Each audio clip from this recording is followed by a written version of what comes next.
Pour commencer, nous allons vous parler d'une affiche de propagande créée en France par Abel Febvre. Abel Febvre est né à Lyon le 30 mars en 1867, peintre, lithographe, illustrateur français. Il créa cette affiche de propagande en 1915 durant la Première Guerre mondiale. L'affiche comporte une pièce avec un coq dessus qui représente la France. La pièce est sur un soldat. Nous pouvons le reconnaître que c'est un soldat allemand grâce à son casque et à sa tenue. Le titre qui est inscrit est Versez votre or et l'or combat pour la victoire. L'idée donnée derrière cette affiche est que l'État emprunte une certaine somme d'argent à la population française pour pouvoir écraser l'armée allemande. La phrase l'or combat pour la victoire veut vouloir dire qu'en empruntant cet argent, la population française veut être sûre de recevoir la victoire de leur pays.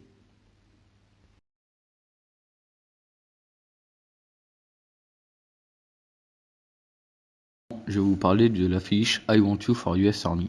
Cette affiche a été créée par James Montgomery Flagg, né en 1877 et mort en 1960.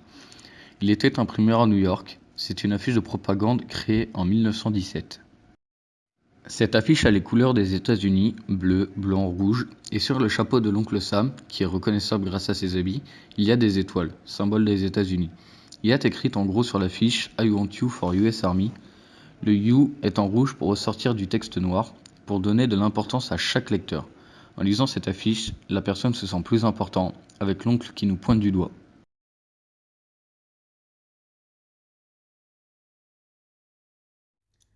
Maintenant, nous allons vous présenter l'affiche Population abandonnée, faites confiance aux soldats allemands qui a été faite par Theo Matejko en juin 1940, qui est actuellement exposée aux Invalides. Cette affiche mesure 123 x 87 cm. Écrite en français et directement destinée à la population, l'affiche Population abandonnée, faites confiance aux soldats allemands entend faire comprendre à cette dernière que le soldat allemand ne doit désormais plus être considéré comme un ennemi, mais comme un recours protecteur et nourricier pour les familles françaises abandonnées par leur chef. Population abandonnée, le constat accablant constitue en haut la première partie du message. En effet, puisque la défaite de juin a entraîné la retraite désordonnée de l'armée, ainsi que l'exode massif de civils fuyant les nazis, faisant des routes du nord de la France un gigantesque chaos. Tandis que le gouvernement, les administrations et les autorités locales fuyaient ou tentaient de fuir vers le sud, laissant les populations démunies et désorganisées face à l'occupant.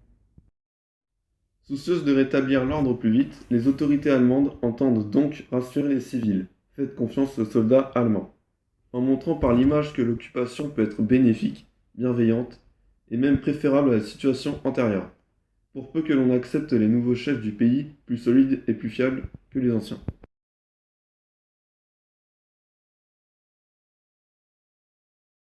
Cette affiche est une affiche de propagation faite en 1917 par le ministère de l'Agriculture. Sur cette affiche, on peut voir au premier plan un soldat qui est tourné vers des gens qui doivent être des paysans dus aux vêtements qu'ils portent.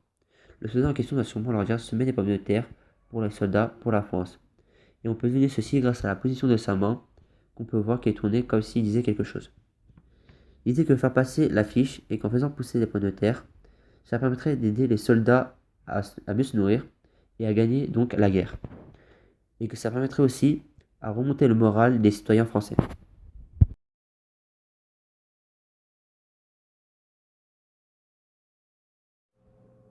Be Ready Join Now est une affiche de propagande écrite par LOC en 1915 à Londres pendant la Première Guerre mondiale. L'affiche mesure 98 x 63 cm.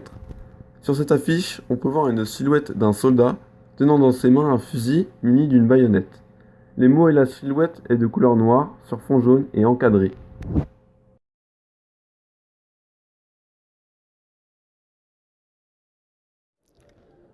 L'affiche Together We Win a été créée par James Montgomery Flagg, né en 1877 et mort en 1960. L'affiche a été créée en 1918 et c'est une affiche de propagande. Sur cette affiche, nous voyons 3 hommes heureux. Ils sourissent. On y voit un marin, un ouvrier et un soldat. Ces 3 hommes ne sont pas simplement 3 soldats, car James Montgomery Flagg veut montrer que tous les hommes sont importants. Peu importe leur profession, nous avons besoin d'eux. Il est écrit en dessous « Together we win »,« Ensemble nous gagnerons ». C'est une affiche de propagande américaine pour recruter le plus de soldats possible.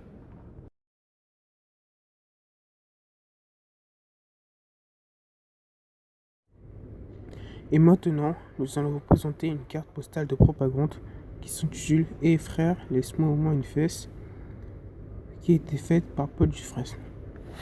Sur cette carte postale, nous voyons des soldats français en train de botter les fesses d'un soldat allemand, ce qui signifie que les soldats allemands sont comme des enfants et donc faciles à vaincre.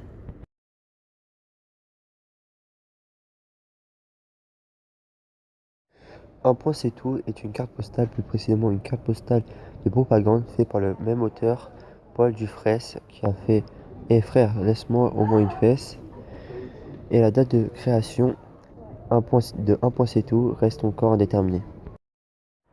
Sur cette carte postale, on peut reconnaître un soldat allemand dû à sa veste, à son casque, ses cheveux blonds et ses yeux bleus, car pour les nazis, les personnes de couleur de cheveux blonds et yeux bleus étaient considérées comme une race supérieure aux autres.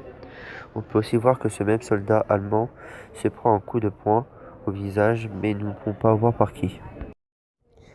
Et enfin, l'idée illustrée sur cette carte est que pour vaincre un soldat allemand, il suffit juste d'un coup de poing.